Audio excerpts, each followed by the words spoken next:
So, very good evening, everyone. And I'm excited to introduce you all our host for today's webinar, Seema Parakkat. She is over having a 12 years of experience in text prep industry and her role at GMAT also. The makers of the GMAT test, Seema is a true expert in her field, and her insight will be invaluable as we dive into today's topic. So now please welcome Seema Parakkat. So Seema, now it's over to you. You can start now. So I'm going to actually wait for a minute or so, so that more people can actually join in. I'm just saying two people as of now. So guys, are you okay with that? Raise your hand if you're fine with that for waiting a minute or two more. I can see Paramita and Sauvik. You can drop into that. That's awesome. Thank you, Sauvik. I see you, Harpreet. Hi, Harpreet. How are you doing? So how's the Saturday looking for you guys? You guys have to be like super dedicated to be here on a Saturday at 5 p.m. For Harpreet who just joined in, I'm just waiting for one more minute so that if more people are yet to actually join, we can actually let them in and then go ahead with that. So just going to turn off my video for now, but I'm here.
So for those who are just joining in, I'm actually just waiting for a minute or two more so that we can have more people in.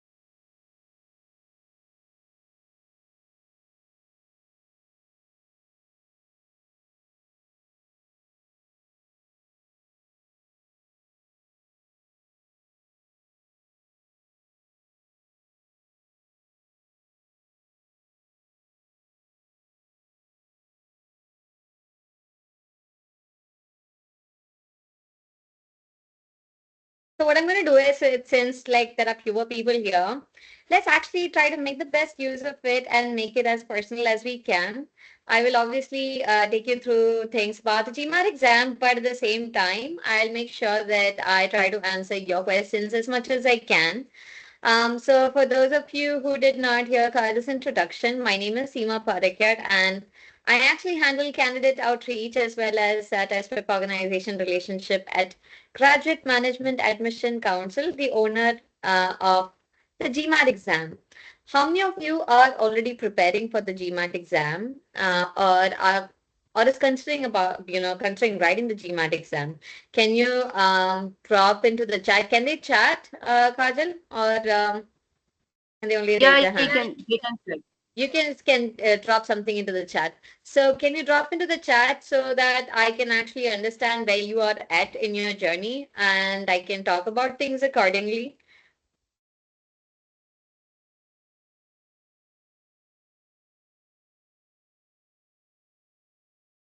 Oh, you've given it one. So you wouldn't want me to kind of like take you through the all the. So did you, Harpreet, did you give the earlier version of the exam or did you give the latest version of the exam?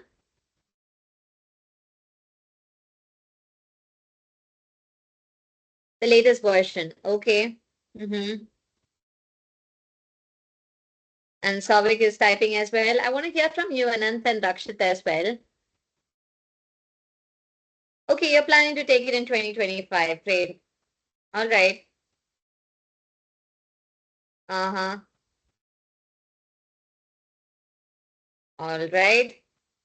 So I can see that some of you are actually still taking the exam and some of you have already taken the exam. Okay, you're planning to take it again next month. So what I'm going to do is I'm not going to deep dive and give you an entire monologue of the entire thing. I will take you through the GMAT exam content points more, but I'm going to actually take you through from the perspective of how do you really go through your prep perspective rather than just like informing you what's their perspective. All right. I hope that actually works better. You can see one more person who's joined in. Hi, Surya. So I'm going to share my screen and let me know if you can actually see my presentation. Just give me a moment. Window, and here we go. So give me a heads up in the chat, like if you can actually see my screen. And I might not be able to see the chat all the time. Can you see the presentation, guys? Yeah, all right, perfect. Sounds good. And do let me know if you can't actually see things move forward, all right? So the first thing that I always start with kind of like explaining is also trying to make you understand what Graduate Management Admission Council is. Primarily because a lot of times, you know only about the GMAT exam and not essentially everything that we offer as Graduate Management Admission Council, which is a non-profit organization and made up of leading business schools from across the globe, leading mission-driven business schools at that. And the primary aim is to also make sure that you find your best fit business education. All of you guys are talented, and we just want to make sure that your talent does not go undiscovered.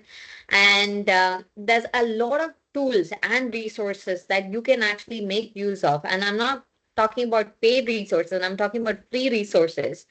For example, you have the program finder, which is available on mba.com, where you can look up um, courses and programs that actually match your requirement. If you look in the page on the screen, you can see Grad Select on the right hand corner, bottom corner, which helps the business schools actually connect with you, help you understand what are the various options available to you in terms of their programs, in terms of scholarships, and a lot more things that you might not have been able to actually discover just by yourself. Besides that, we obviously have our tours, we have the prep materials, we have the business because which talks all about MBA programs and everything related to that. So what I would actually suggest is, you go ahead and explore the mba.com and of course the businessbecause.com, which is also owned by us, so that you get the maximum information and resources that would actually help you in this particular journey, including information about scholarships, including the kind of programs that really kind of match with your profile and your interest and your career goals. All right.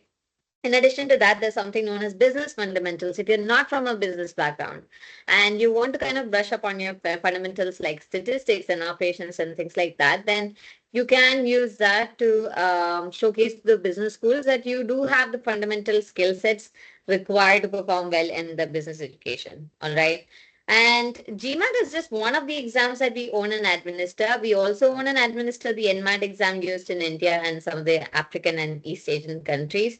And we also own and administer the executive assessment, which is used for executive MBA program, for especially if you're somebody who's got like a lot of years of experience under your belt and you want to make sure that you get into an executive MBA program, that you might actually consider writing EMBA. But please note that that's usually for international business schools. For Indian business schools, we still look at GMAT exam for the EMBA programs. Now, how many of you have created your accounts on the MBA.com already? I know that Harpreet has already created because he's given the exam, but I just want to check, if others have done that or not. And I'll need to keep going back and forth, guys, a bit because, yeah. So could you add it into the chat?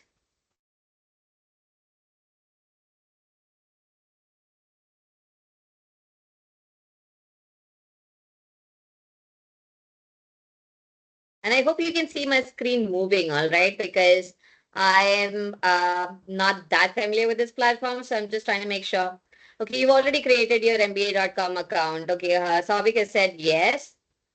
And I can see some new faces. Saksham, Aditya. All right. So my question is, have you got your MBA.com accounts? Do you already have your MBA? So the thing is, the official website for the GMAT is MBA.com. All right. If you want to create your, let's say, if you want to register for the GMAT exam, you will have to go to MBA.com account, create your free account there, and then register for the exam. One thing to actually note when you're actually dealing with the MBA.com account is also that you should make sure that your name is exactly as it is in the ID proof, and your birth date is also exactly as it is in the ID proof. You can't add random things there, primarily because you would need further help to change those names. All right. Now, the reason if you don't have your MBA.com account, you must create your MBA.com account is to make sure that you're tuned into all the communication that we actually send you. There's a lot of information, there's a lot of maybe prep offers that actually come your way that you might not be aware of if you don't have communication from us, right? So if you've not already done this, do make sure that you go and create the MBA.com account. But at the end of the day, I mean, at some point, you guys are thinking about doing an MBA program or doing a business master's program at this particular stage.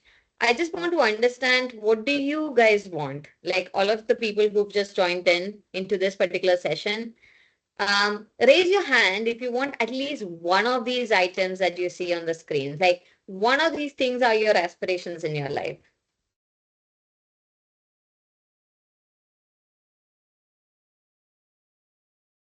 Can you raise your hand? And can you see the screen? I just like I'm a bit of a fix because I just want to make sure that you guys can actually see the screen as well. Okay. All right. You want and type into the chat as well as to what you want in these aspects. Want more knowledge, more money,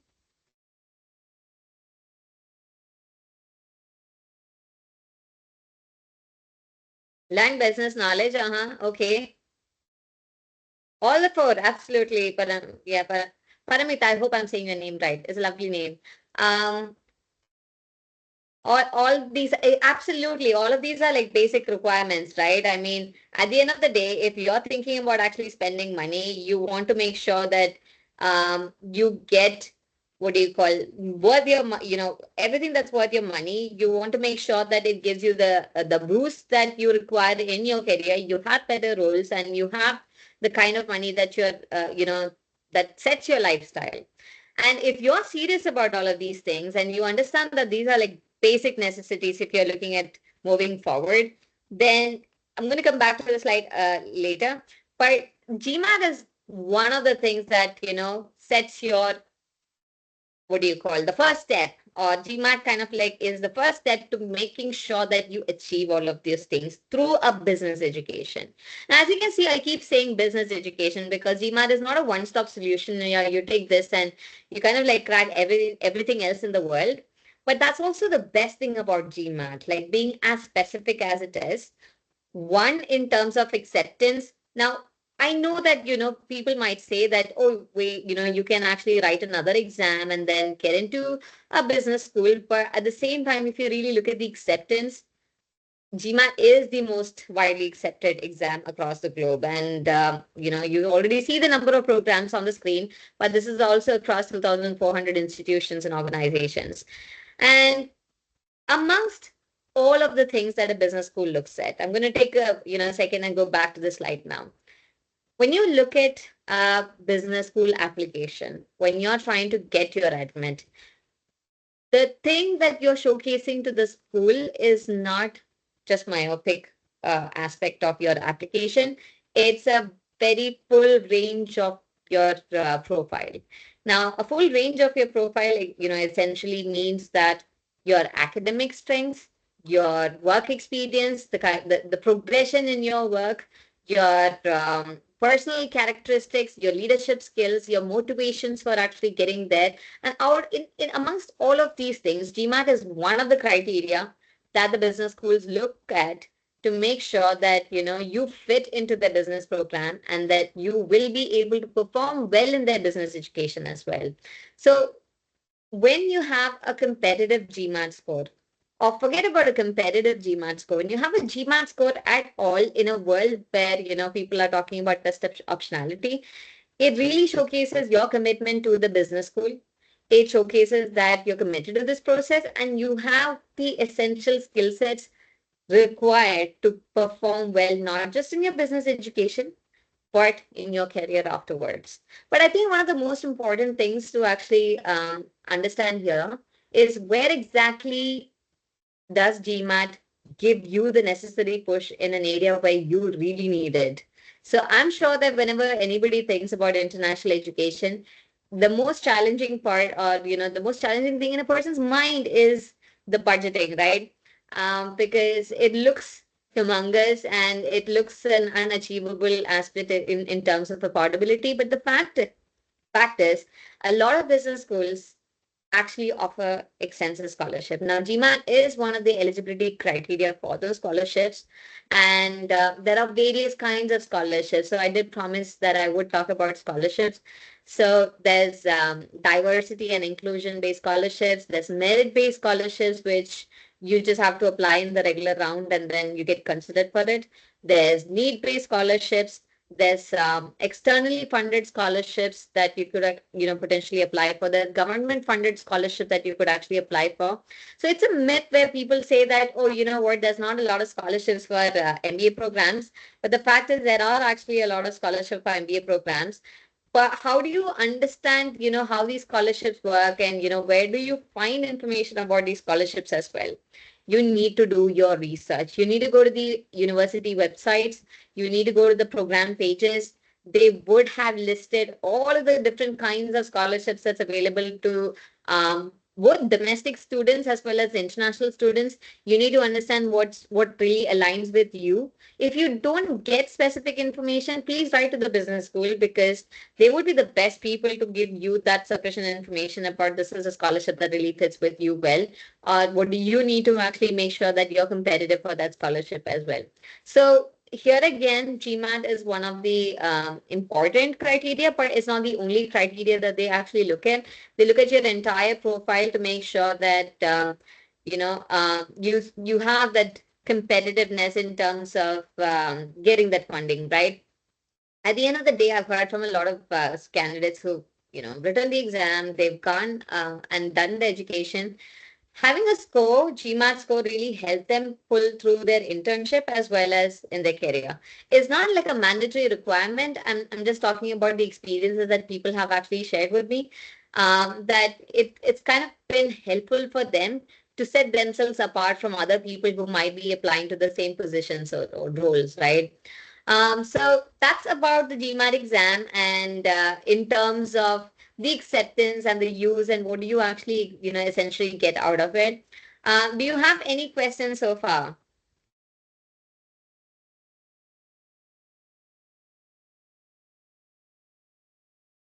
See, more people have joined it. Yeah. Okay, I can see. Is this exam really difficult? We're gonna get to that. You'd be surprised with the fact that it's not that difficult as people, mostly make it out to be. Any other questions with something that, things that I've discussed? All right, is it the right time to start preparation?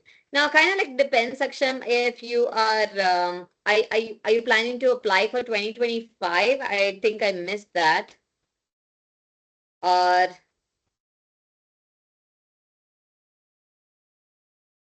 just taking in a few questions, guys. All of you, if you have any questions at this particular point so far, feel free to add in your questions. Some of the questions I'll be taking in between itself. Some of the things that I know for a fact will get covered as we go. I will be covering it and then taking those questions towards the end. Section, I can see you're still typing, so I'm going to go back and then we'll come back to the question. Now, I want to ask a quick question. How many of you are still studying? Like you're still in your undergraduate studies? Can you drop in UG into the chat if you're still studying?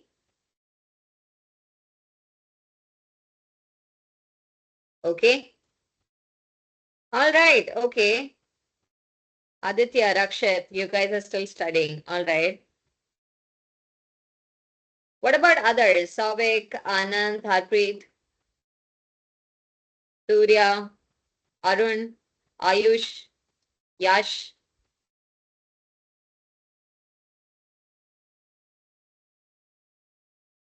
Okay, you've completed. All right. Okay, so here's some interesting information, guys. So generally, when you think about an MBA program, an international MBA program at that, it does require work experience. I mean, if you look at any top B school, they expect you to have on an average of 3 to 5 years of work experience. All right. Um, but does that mean that you're not cut out for going for an MBA program? Or you don't have any other option at all, that's not really true. One of the things you could consider as somebody with less than, let's say, 2 years of work experience or no zero work experience is look at options like a business master's program. Now, the only difference between a business master's program and a flagship MBA program is where you are at with your work experience. So if you're like doing a business master's program, you're here at your work experience. So your tuition fee will be lower. Your the final pay will be lower than an MBA program, but then also understand that people who've done that MBA program, they're already here and earning an income in terms of their career, right? And they're just like taking an MBA and then kind of like shoots up to another level altogether.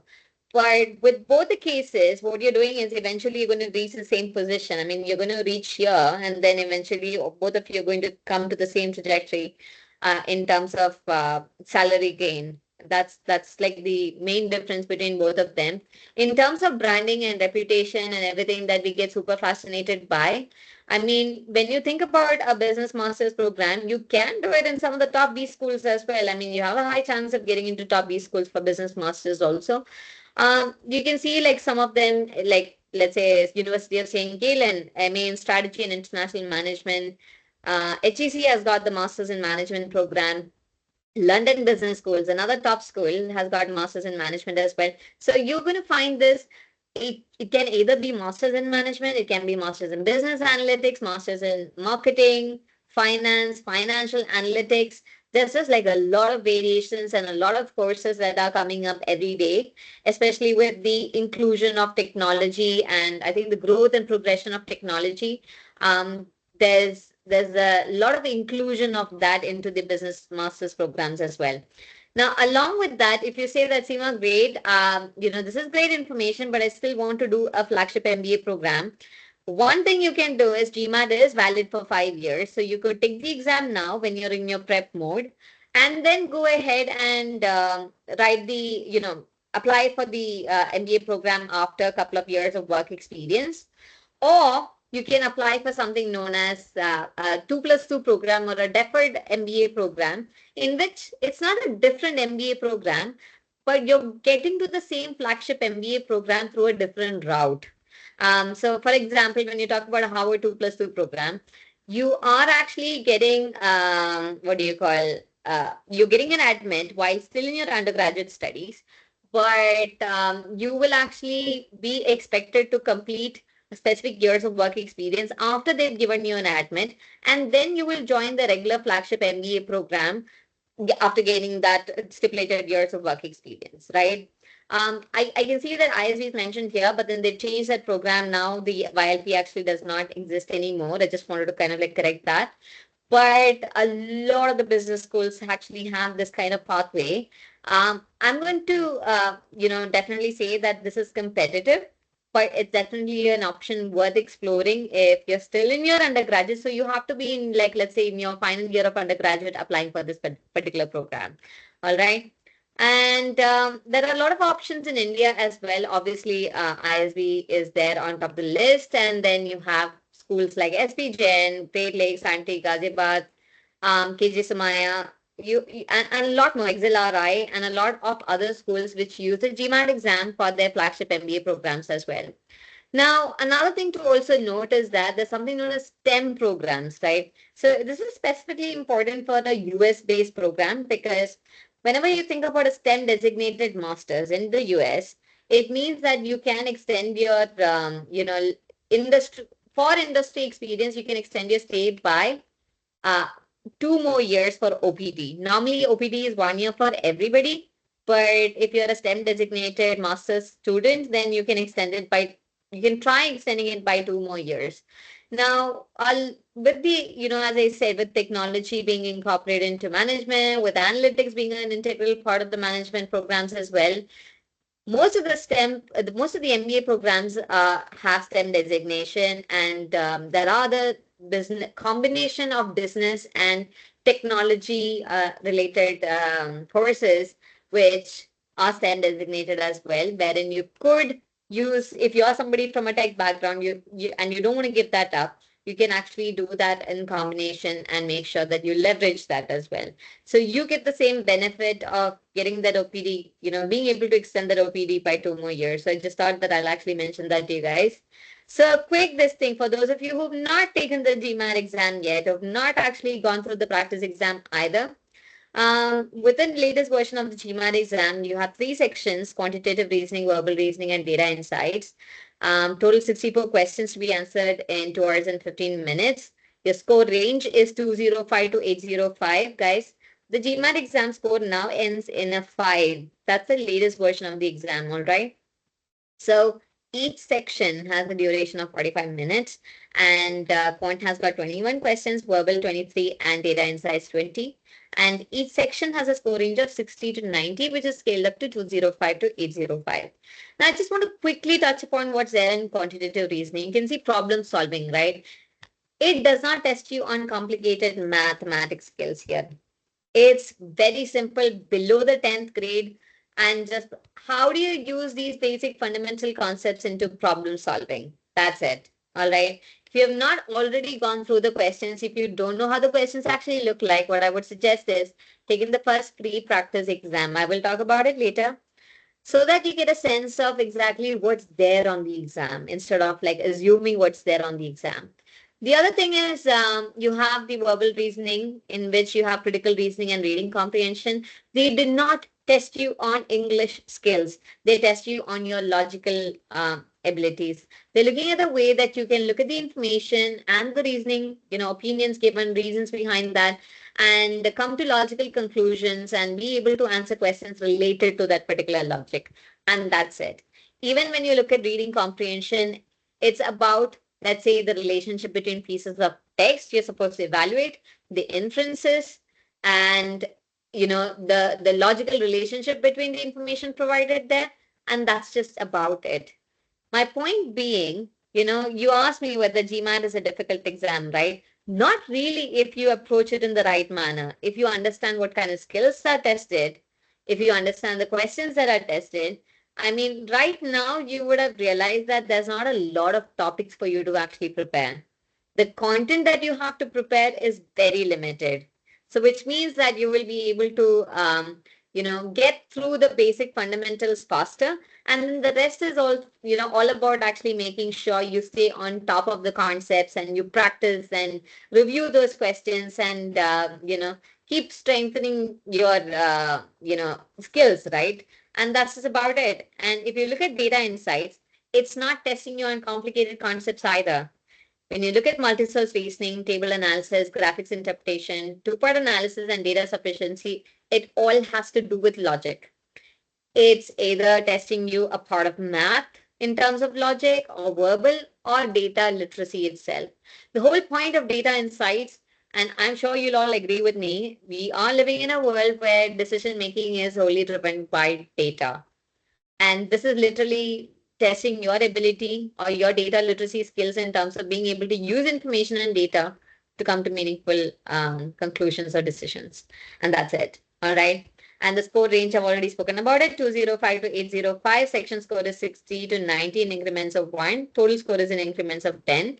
And because the GMAT score is valid for 5 years, the earlier score is also valid for 5 years. The schools do not have a preference of one score over the other.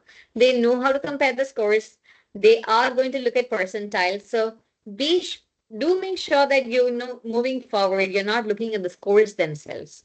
Because if you look at let's say a 605, you can see that you're already in the 72nd percentile. When you get a 655, you're already in the 90th percentile. Okay, so which is pretty high. And when you get a 705, you're already in the 98th percentile. As you can see there. So this is a condensed version, a summarized version of the concordance table, but you can find a detailed version on the mba.com as well. But my point is that stop focusing on, like, let's say, oh, a 760, 800 is where I have to be, and focus more on the percentiles, which you'll realize that if you did get a 705, also you're already at the 90th percentile. All right. You can review questions, but you do have to answer questions as you go through the entire thing, which means that question number one, I'll answer. I have to go to question number two. Sorry, I have to answer question number one in order for me to go to question number two. I have to answer question number two in order for me to go to question number three. But I can bookmark questions that I'm unsure about. I can go to the end. And if I have a couple of minutes left, I can go back to those bookmark questions or any question that I want and review and change responses. But only up to 3 responses is what you can actually change. You can select the order of the section that you want to take the exam. You have a 10-minute break, which you can take after the first section, after the second section. If you're somebody with special needs, you will be able to, request for accommodation, additional time or additional help or assistive technology. All of those things will be provided. You need to submit the essential documentation. All right. Once you complete the exam, you will be able to see your score, but you will get your detailed score report very soon, within 3 to 5 days, into your official web, account, which is the mba.com account. And with, as soon as you receive your score, we have 48 hours to make an informed decision as to which 5 business schools you want to send your 5 free score reports to. So along with your registrations, you do get 5 free score reports that you can send to the business school. And the school will see only the score that you send to them, not all the, let's say you took the test twice, they'll not send, see everything, only the score that you actually send to them. All right. When should you work for the exam? Let's start with this. As soon as possible, as soon as you prepare, start your prep, because ideally your prep does not actually take more than, I don't know, like 3 months max, 3 to 4 months max. So our study planner is a 6 week study planner, right? Basically, if you have a lot of time on your hands, then you should be able to finish it off in 1 month maximum. If you're working and if you really have a hectic schedule and everything, the maximum that you should ever push it to is 4 months, because as you already see, it doesn't have a lot of content. All right. You will be able to actually finish up the content, and the rest is all about the practice. And if you actually do that diligently, practice accordingly, you should be able to finish that fast. You can take the exam 5 times in a rolling 12-month calendar period. There is an 8-time lifetime limit, but that's soon going to go off and you can write GMAT unlimited number of times. So that's a positive news coming your way as well. So if you've not explored everything GMAT, what I would actually suggest to you is go to the MBA.com account, explore the free resources. If you take the first practice exam, understand that it's not testing where you stand, but you're just testing what the exam actually contains. How do you prepare? There's official prep materials by us, the makers of the exam. The official guide is the paid prep material. We also have practice question banks. We have supplements to the official guide as well, the quant verbal and the data insights. And of course, in addition to the free practice exam 1 and 2, we also have the paid practice exams 3 and 4 and 5 and 6. All right. Before I actually talk about the prep, I just want to quickly drop into the chat and check if you have any questions. Souvik, I'm assuming that you're asking me a question about the order of the sections, and that's you can determine exactly which order of the section you want to follow. And again, which master's program will be best to pursue product management? So when you think about business masters, I'm not sure whether you're going to find, again, that's for you to actually explore and find out which business school actually offers you a product management program. But ideally, you could look at a master's in management and then, or like if you are somebody who's ready for an MBA program, you could actually do a typical MBA program or a flagship MBA program. And then, take up subjects that are more product related because you will have some core subjects and then you will have additional elective subjects which you will be able to kind of like take up and specialize in. I hope that makes sense.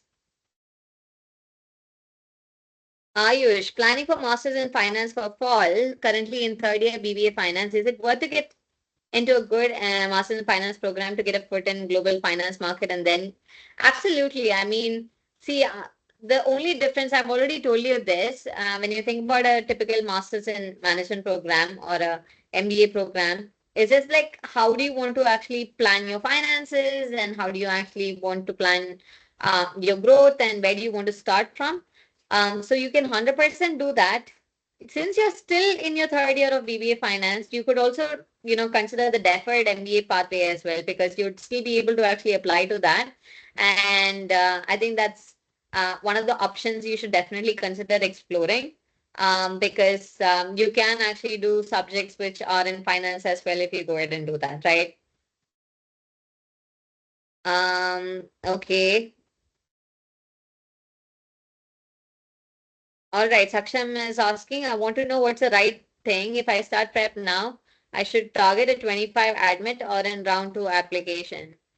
Saksham, that's entirely up to you. I mean, if you feel confident enough about, so that there's a lot of things you need to actually shape up in order for you to actually, get to the point of application. If you're just like starting out right now, I feel you might be making a run for it in terms of the admissions. But if you feel confident and then you have everything else in place, and then it's just the exam that you need to actually get out of the way, I would suggest like go for it. But otherwise, if you still have your essays, I would definitely not ask you to do a hasty job of your essays because essays are like super important as well. So I would honestly suggest that you pay due attention to that and do your due diligence in terms of putting the effort into that as well. Any other questions from others? So I think I've answered those. Going back to your prep. So I'm almost kind of like ending my this session as such. So do keep adding your questions into the chat so that we can actually take them once I'm done with this. So in terms of preparing for your exam, and I know that many of you kind of like starting off and some of you are kind of like figuring out how to go ahead and take the next exam.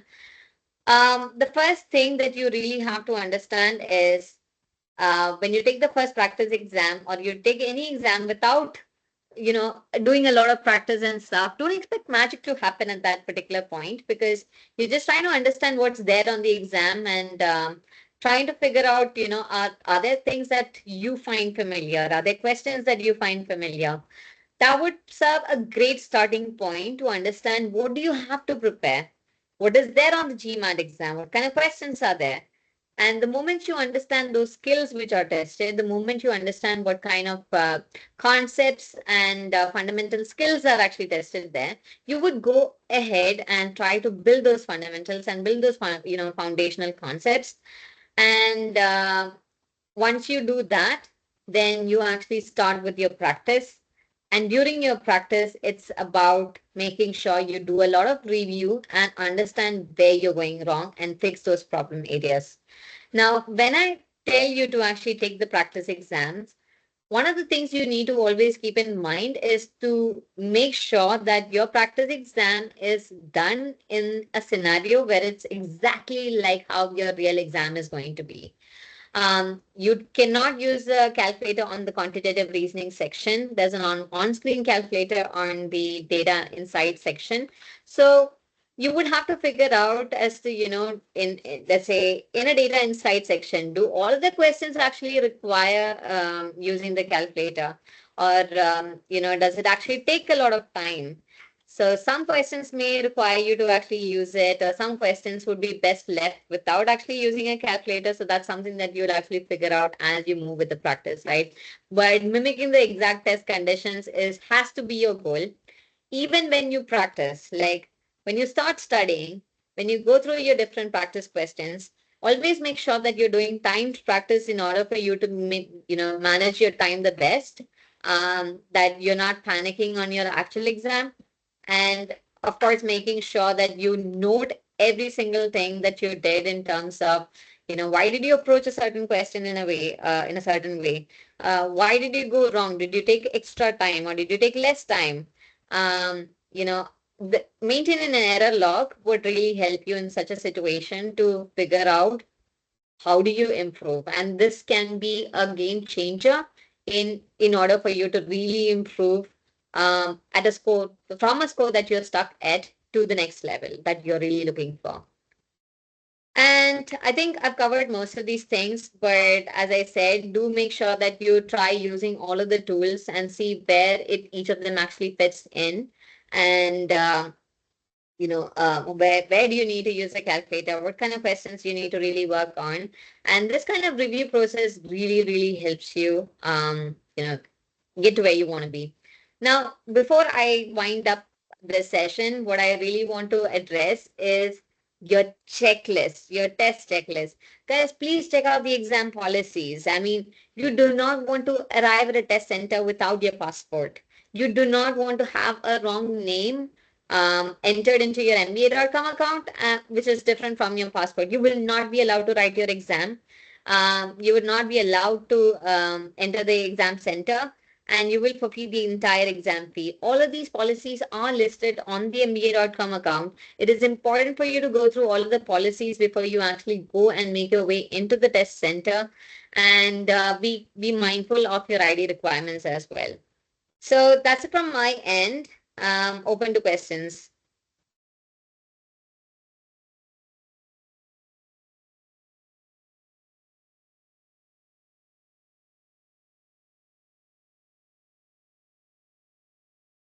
All right. Is it better to take okay, Ayush is asking if it's better to take the exam at home or at the test center. See, ideally, if all of your business schools accept the GMAT at, the tested at home is fine. And internationally, all of them do accept it as well. I personally, I mean, recommend you taking the test at the test center, just in case you have any technical issues or you have internet issues or something, and there's any kind of glitch, and if there is, the proctor suspects any kind of suspicious behavior, and if there is a chance of your exam getting cancelled, it's best to actually avoid those kind of situations, isn't it? Which is why I generally, that's like a personal opinion again, recommend that you take the exam at the test center. I hope that answers your question. Uh, Saksham, I want to know what's the right time. Okay, I can invest 1 year from preparation for I want to start from scratch, want guidance on the process. Saksham, please don't invest 1 year for preparation. You do not need 1 year for preparation. I mean, that's like an overkill then and there. As I've mentioned, if you're not working at the moment, then you can take about 1 month to prepare or 1 to 2 months to prepare and write the exam. Okay. Ideally, register for the exam as soon as you begin your prep as well, so that you are on target. It's usually second guessing yourself that lands you in trouble, that you keep not writing the GMAT exam. All right. Otherwise, you don't really need that kind of time. I mean, from all that I've spoken, guys, you think there's a lot of things for you to actually prepare in the GMAT exam. I mean, it was quite less, isn't it? So I don't see why you need that kind of time for you to go through the entire preparation, to be very frank.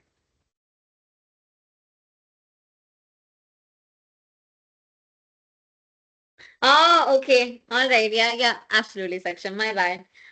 So 100%. I mean, if you have time on your hand, it's so good to start early and not keep things for the last moment, and especially if you're thinking about scholarship, because when you look at need-based scholarships, all right, that is, you have a great profile, but you cannot fund yourself, and if that's the case, you would want to make a very convincing case to the admissions committee. If that's the case, you might be required to write additional essays that will support your application and for the scholarship. So it's best to actually have that kind of time on your hands and start early and plan things accordingly for you to get that leverage. Aniket, I'm thinking of attempting GMAT in December. Is it too late as round one and round two of various universities are closing already? Not really. Depends upon the business school that you want to actually apply to. If I think the first thing you need to do, Aniket, is to make sure that you have a list of the universities that you want to actually apply to, and write on their deadlines. I mean, what rounds they are at in terms of their deadlines, and then accordingly, plan things. So at the end of the day, when you really think about applying, I think the first thing that you guys, everybody has to do in order for you to plan the entire thing is also to make sure that you are clear about the kind of universities that you want to actually apply to.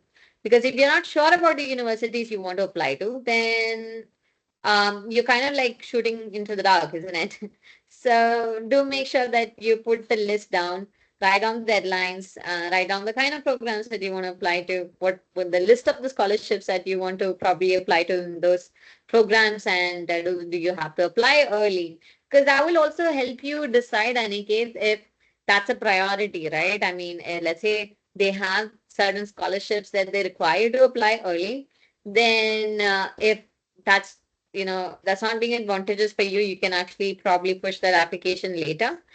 But exam, you can take it anytime. I mean, in the sense, I think the one thing that you have complete control over in the entire equation is the exam itself, because that's completely up to you as to when you want to take it and when do you want to use it, because the validity is for 5 years.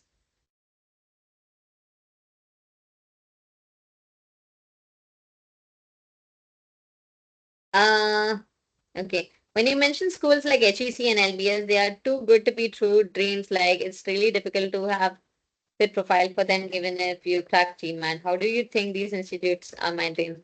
Okay, first of all, I think you're underselling yourself too much. A lot of people get into these business schools. I feel what is really important is you putting your profile together and making sure that you put forward a compelling, application forward. I think, I don't know if you've seen my LinkedIn. I mean, lately I had posted um, a testimonial. I mean, like, we had a video feedback from one of the candidates who actually took the GMAT exam. I think he got a 655 on the GMAT, the latest one, and he got into HEC Paris. All right, you can actually go watch his video also. I mean, let me check if I can find that for you guys. Just give me a second. Oh, look, it's there. Just give me a second. Yeah, here you go. So I think, and I kind of agree with what he says in terms of it's important for you to be confident. and not really undersell yourself. A lot of times we think that, oh my God, these are like such huge things and this is so unachievable. But I feel it's all about making sure that you plan your application and you plan your entire process in the right manner. Try to see where you can, build your strengthen your profile, and also to see if should I wait for some time before I apply, and then make sure that I have that kind of backing to kind of like push myself. So that will give you the right kind of push. So no, I don't think it's like unbelievable and impossible to get in. It's quite possible. It's not obviously not just the scores, but I would say have a little bit more faith in yourself. Any other questions?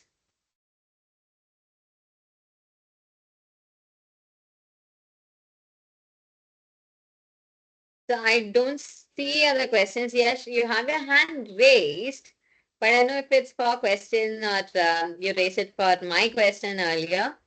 I'm also trying to see if I can give you connect to my LinkedIn. If you have any questions, also obviously you can reach out to Manya. But I just in case you want to actually reach out and message me directly, feel free to actually do that as well. Our LinkedIn, just add in my LinkedIn profile as well. 100% fee waivers. Is it possible? Are you asking about the exam? For the exam, we don't offer fee waivers. So I think that's unfortunately we don't have any discounting on our exam. So yeah. For MBA, yes, 100%. I mean, I already told you about the scholarships, right? So you really do have to do a bit of research with respect to the scholarships, because each business school has listed out the international scholarships. And so for scholarships, obviously you do have to get a very competitive GMAT score. I'm not going to beat around the bush about that. You also have to make sure that you build a very strong profile in terms of your career progression, your other initiatives that you may have taken to really put yourself out there and explore and do things, use your learning to give back to the community. Those are the kind of things that's definitely taken into account, because you are going into a community wherein you're going to represent that particular community, right? And the business school really needs to know that you're really worthy of that kind of funding. So if they are going to give you that kind of money, put that kind of money in you, invest in you, then you need to put forward that kind of profile to them also. So yes.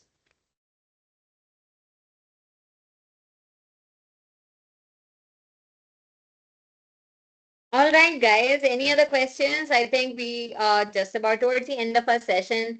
I really appreciate all of you guys being here. And as I've already shared my LinkedIn as well, and I think Kajal has shared the other details. So if you have any further questions, feel free to actually reach out. So those of you who might have joined a bit late, my name is Seema Parakkat, and I'm from Graduate Management Admission Council, the owner of the GMAT exam. So you can't get more accurate information than this, right, from the test maker itself. So feel free to actually reach out directly as well. I'd love to kind of answer your questions. So yeah, there's that. Thank you guys. Kajal, are you still there? Yeah, thank you, Yeah, Seema. thank you so much.